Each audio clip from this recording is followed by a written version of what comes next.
Oke, halo semuanya. Saya kembali lagi dengan saya Rifki Hermawan dari kelas 2B D3 Prodi Teknik Informatika dengan NIM 241511060. Jadi di video ini kita bakal bahas mengenai interpolasi. Kan di video sebelumnya kan kita udah selesaiin tuh dua metode pencarian akar tertutup dan terbuka. Sekarang kita masuk ke topik baru yaitu interpolasi. Nah, jadi interpolasi itu intinya kita punya sekumpulan titik data yang diketahui, terus kita mau estimasi nilai di antara titik-titik itu. Bayangin, semisal kita tuh punya data temperatur dari jam 8 pagi sampai jam 10 pagi. Terus mau tahu kira-kira berapa sih suhu di jam 9. Nah, itu tuh interpolasi.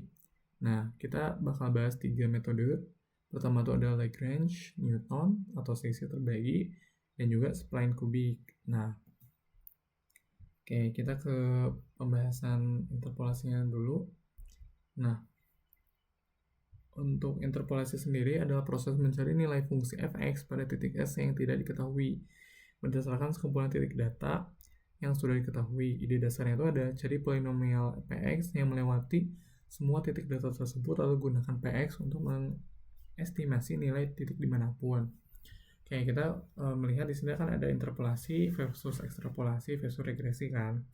Nah, untuk definisinya kan estimasi untuk interpolasi itu di dalam tentang data, kalau ekstrapolasi di luar data tentang data, kalau regresi cari kurva terbaik, tidak harus lewat titik. Nah, untuk catatnya tuh di sini bisa lebih akurat kalau interpolasi, kalau ekstra tuh beresiko, dan untuk regresi itu untuk data bising atau noise. Nah, kemudian oh ya, penting juga buat ngebedain interpolasi dan ini semua ya. Nah, untuk regresi sendiri tuh kayak sebenarnya beda tujuan sih. Dia tuh untuk mencari garis atau kurva terbaik yang memiliki tren data, tapi nggak harus lewat semua titiknya gitu. Oke, ini ke interpolasi Lagrange. Nah, interpolasi Lagrange sendiri metode paling klasik lah kita sebut. Jadi idenya tuh untuk setiap titik data kita buat satu polinomial basis. Nah, yang nilainya tuh 1 di titik X, Y, dan 0 di semua titik lainnya. Terus tinggal kalikan semua nilai Y-nya dan jumlahkan semua. Nah, terus tapi kekurangannya tuh kalau ada titik baru ditambahkan, kita harus hitung ulang semua basis polinomialnya dari 0. Jadi ya bisa dibilang nggak efisien gitu untuk data yang terus berkembang. Nah, kemudian ada interpolasi Newton atau selisih terbagi.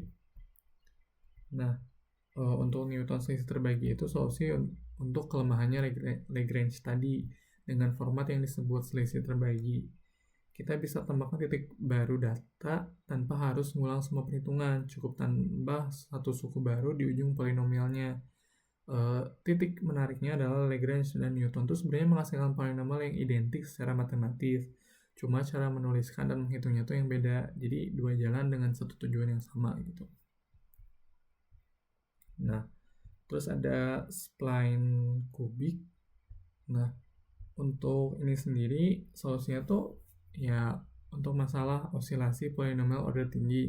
Daripada satu polinomial besar yang melewati semua titik, kita pakai banyak polinomial kubik.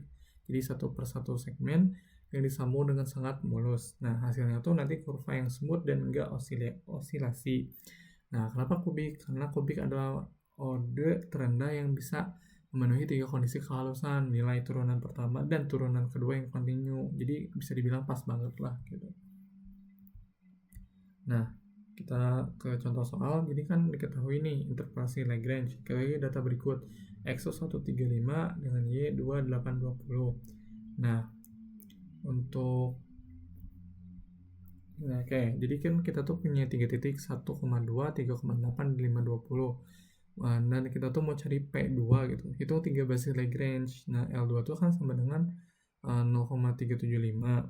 Terus kalau L1 2 sama dengan 0,75, L22 tuh min 0,125. Terus kalikan nilainya masing-masing dengan dan jumlahkan. Lalu kita punya 4,25. Jadi estimasi F2 tuh kurang lebih 4,25, simple dan langsung gitu. Jadi udah ketemu. Nah, terus untuk soal kedua di sini ada Newton selisih terbagi dengan data yang sama. Nah, jadi kita tuh buat tabel selisih terbaginya. Nah, kita verifikasi dengan Newton nih, kan udah sebelumnya itu dengan Lagrange. Kita verifikasi dengan Newton, bangun tabel selisih terbagi bertingkat. Order pertama tuh 8 min 2 dibagi 3 min 1 akan menghasilkan 3, dan 20 min 8 dibagi 5 dikurang 3 sama dengan 6. Terus ada order kedua 6 min 3 dibagi 5 min 1 sama dengan 0,75. Kemudian kita susun polinomialnya, berarti Px sama dengan 2 plus 3 kali X min 1 ditambah 0,75 kali X min 1 kali X min 3 dengan evaluasi di X sama dengan 2 dapat 4,25. Jadi persis sama dengan Lagrange, terbukti kedua metode tersebut adalah ekivalen. Nah, oke. Kemudian di sini ada ringkasannya. Jadi rumus kuncinya tuh kalau Lagrange tuh Px ya kurang lebih bisa dilihat di situnya. Kemudian kapan pakai metode apa gitu. Kalau Lagrange itu datanya sedikit, statis butuh formula eksplisit yang mau ditulis. Terus kalau misalnya Newton selisih terbagi itu datanya bisa bertambah, butuh efisiensi pertambahan titik. Terus untuk sp-line kubik itu butuh kurva smooth menghindari osilasi range, data cukup banyak. Jadi gunakan interpolasi hanya dalam rentang data jadi untuk menghindari ekstrapolasi jika mungkin gitu. Nah, jadi itu dia interpolasi, 3 metode, 3 pendekatan berbeda. Lagrange itu ya bisa dibilang mudah, tapi kurang efisien kalau datanya bertambah. Terus Newton tuh lebih fleksibel, bisa tambah titik baru tanpa ngulang dari awal. Sedangkan eksponen kubik itu pilihan terbaik kalau kamu mau kurva yang smooth dan enggak osilasi. Nah, di video berikutnya nanti kita bahas mengenai integral numerik dan gimana cara menghitung integral yang nggak punya solusi analitik eksak. Oke, mungkin segitu saja untuk materi interpolasi.